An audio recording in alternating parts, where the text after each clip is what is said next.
আজকে আমার আলোচনার মূল বিষয় মধ্যযুগের আতঙ্ক, অ্যাসাসিন, তাদের উত্থান পতন। অ্যাসাসিনদের শুরু হয় এক ব্যক্তির মাধ্যমে, তার নাম ঠিক মনে পড়তেছে না। সে ছিল প্রথম থেকে সুন্নি একজন ছিল। সে সেলজুক সাম্রাজ্যে বাস করত। কোথাকার? বর্তমান ইরান আর ইরাকে। বর্তমান ইরান আর ইরাকে। বর্তমান ইরান আর ইরাক। সেলজুক সাম্রাজ্য। সেলজুকেরা না ওই তুর্কি? হ্যাঁ, তুর্কি ছিল, কিন্তু প্রথম ক্রুসেডে তাদের মূল ভূমি তুরস্ক হারায় ফেলে। ক্রুসেড ওই এখন এই সে তখন ওইখানে বেশ নেতৃস্থানীয় পর্যায়ে চলে যায় সেলজুকদের, কিন্তু তখন সে কায়রোতে যায়, হঠাৎ করে শিয়া হয়ে যায়। এরপর সে আসে এক ব্যক্তি, মানে এক ব্যক্তি তোমার, সে সুন্নি ছিল, সেলজুক সাম্রাজ্যে থাকতো। পরে সে ফাতিমীয় খিলাফতে যায়, শিয়া ধর্ম গ্রহণ করে আবার এখানে আসে। এরপর সে ধীরে ধীরে তার একটা বাহিনী গড়ে তোলে। প্রথম দিকে কিন্তু তার গুপ্ত হত্যা বাহিনী ছিল না, তার একটা নর্মাল সামরিক বাহিনী ছিল। এই সময় সেলজুক সাম্রাজ্যের সুলতানের আদেশে প্রায় 500 সৈনিক তাদের প্রধান ঘাঁটি ঘেরাও করে। সেলজুক সাম্রাজ্যের 500। এটা কত সালের দিকে আনুমানিক? এটা আনুমানিক 1150 সালের দিকে।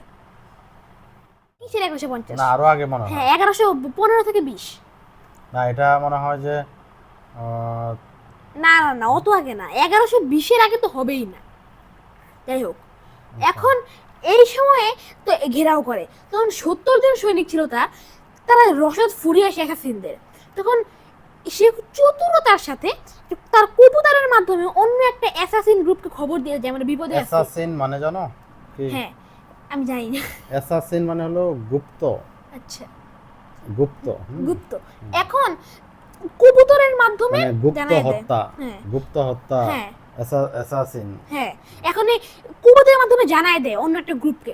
তখন প্রায় 300 সৈনিক যেটা সাহায্য করে, পরে সেলজুকরা পালায় যায়। তবে এরপর সে মারাত্মক লেভেলে লাইগা যায় অ্যাসাসিনরা। তখন সেলজুক সাম্রাজ্যের প্রধান উজির ছিল এই যে বিরালিল মুলক। এখন তখন ছিল রমজান মাস। তখন ওই প্রধান উজির সুলতানের এই তাঁবুতে ইফতার করে তখন তার নিজের তাঁবুর দিকে যাচ্ছিল। ওই সময় তার সাথে এক সুফি সাধকের দেখা হয়। তাই সে তখন তার বাইরে থেকে একটু দূরে যায়, কথা বলতে থাকে। এই সময় ওই সুফি সাধক তাকে হত্যা করে। মানে এ কোনো সুফি সাধক ছিল না, এ ছিল অ্যাসাসিন, গুপ্ত ঘাতক। হ্যাঁ, এরপর থেকে এটা গুপ্ত হত্যাকারী সংগঠন হয়ে যায়। এটা ছিল তো ফার্স্ট গুপ্ত হত্যা। এক একটা গুপ্ত হত্যার জন্য তারা কয়েক বছর যাবত চেষ্টা করতো। তবে এই লোকের মৃত্যু আগ পর্যন্ত তারা কিন্তু কেবল পারস্যেই থাকছিল, অন্য কোথাও যায় নাই।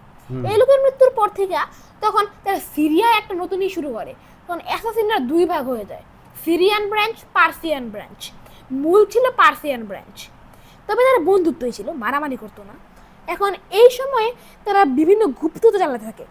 আচ্ছা, এরপর মধ্যযুগের সবচেয়ে বড় 3টা নাম হচ্ছে সুলতান সালাউদ্দিন আইয়ুবী, ক্রুসেডার আর মঙ্গল। 3টার সাথেই অ্যাসাসিনদের পরিচয়। মানে মধ্যযুগের মঙ্গল, ক্রুসেডার, সুলতান সালাউদ্দিন। তুমি সুলতান সালাউদ্দিন কোথাকার ছিল? মিশরের। তখন মিশর আর সিরিয়ার সুলতান সালাউদ্দিন তখন প্রতিরোধ করতে যায়। তখন সিরিয়ান ব্রাঞ্চের সবচেয়ে বড় ঘাঁটি ছিল অ্যাসাসিনদের আলেপ্পো। তখন আলেপ্পো অবরোধ করে। আলেপ্পো কোন জায়গা? এটা বর্তমান সিরিয়ার 2য় বৃহত্তম শহর। আচ্ছা, এখন অবরোধ করে। এই সময় রাতের বেলা এক অ্যাসাসিন গোপনে তাকে হত্যা করার জন্য যায়। তবে তার কয়েকজন সৈনিক তাকে দেখে ফেলে, তাই তখন তারা পালিয়ে যেতে বাধ্য হয় অ্যাসাসিনরা। এরপর 2 বছর পর অ্যাসাসিনরা আবার অ্যাটাক করে। এইবার তারা সৈনিক হিসেবে ঢুকে, তারা মানে সরাসরি সালাউদ্দিনের উপরে আক্রমণ করে। তার লৌহ বর্মের জন্য সে বেঁচে যায়, কিন্তু সে আহত হয়। এখন এই সালাউদ্দিন এই অ্যাসাসিন লড়াইয়ে যে আসলে কে বিজয়ী এটা কিন্তু বলা যাচ্ছে না, কারণ এই অ্যাসাসিনদের ব্যর্থ হয়ে তারা সালাউদ্দিনকে মারতে পারে নাই। সালাউদ্দিনের ব্যর্থ হয়ে আলেপ্পো দখল করতে পারে নাই, তো ড্র। আচ্ছা, এবার হচ্ছে ক্রুসেডার প্রসঙ্গে। 3য় ক্রুসেডে যখন সালাউদ্দিনের কাছে তারা যখন হেরে যায়, তখন তাদের মানে শেষ আশা জেরুজালেম পুনরুদ্ধারের জন্য একমাত্র যোগ্য জেরুজালেম পুনরুদ্ধারের জন্য 3য় ক্রুসেডের পর তাদের ক্রুসেড মানে কি? ধর্মযুদ্ধ। কয়টা হয়েছিল ক্রুসেড? 9টা। নয়বার যুদ্ধ হয়েছিল। এখন এই ক্রুসেডারদের একমাত্র ছিল ইটালিয়ান সম্রাট। তখন তাদের যে মধ্যপ্রাচ্যে যে যে কিংডম অফ হেভেন ছিল না, এটা দেওয়া হয় ইটালিয়ান সম্রাটকে। এখন সে ছিল খুবই একজন দক্ষ সেনাপতি, কিন্তু অ্যাসাসিনরা পাদ্রি শেষে 2 জন পাদ্রি তারা হত্যা করে। পাদ্রী সেজে, আচ্ছা। এখন এর ফলে তাদের ন্যূনতর আশাটাও শেষ হয়ে যায় ক্রুসেডের বিজয়ের। এর ফলে পশ্চিমী দেশগুলোতে তাদের ব্যাপক একটা ভয়ভীতি ছড়িয়ে যায় অ্যাসাসিনদের। তারা কিন্তু আসল নাম অ্যাসাসিন না, এখন তারা নিজেদেরকে হাদাই দাবি করতো, হাদাই নামে পরিচয় দিত, আমরা হাদাই। তখন কিন্তু তারা এগুলো হত্যাকাণ্ডের আগে তারা এই অ্যাসান নামক একটা ড্রাগ খাইতো, এই জন্য তাদের নাম হয়ে যায় অ্যাসাসিন।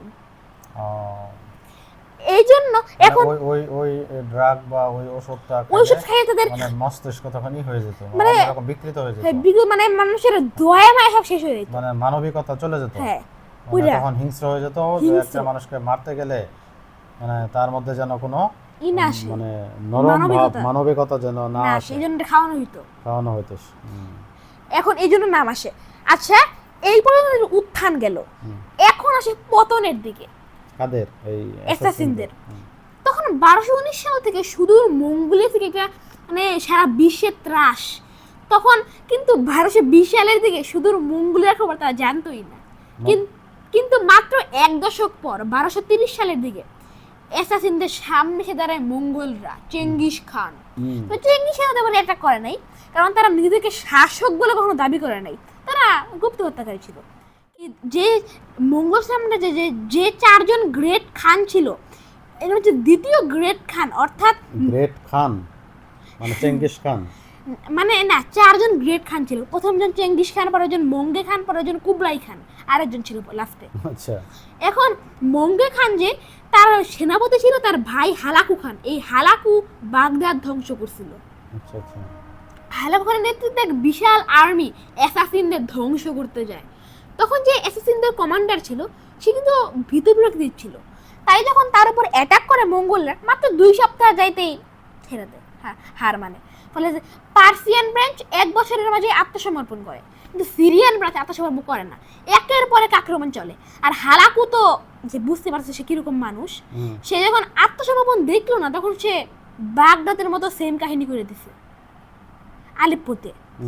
এই সময় তখন তারা পালিয়ে যায়। এরপর তার কয়েকদিন পর মঙ্গে খানের মৃত্যু ঘটে। এরপর যে কুবলাই খান আসে পরের জন, সে তখন এই ছড়িয়ে ছিটিয়ে পালিয়ে যায়। মিশরে তারা পালিয়েছিল, লুকিয়েছিল অ্যাসাসিনরা মিশরে বলেছে। হ্যাঁ, তখন কুবলাই খান ধরে ধরে প্রত্যেকজন অ্যাসাসিনকে হত্যা করে। এর মাধ্যমে কুবলাই খানের মাধ্যমে ওদের পতন হয়। হ্যাঁ, পতন হয়।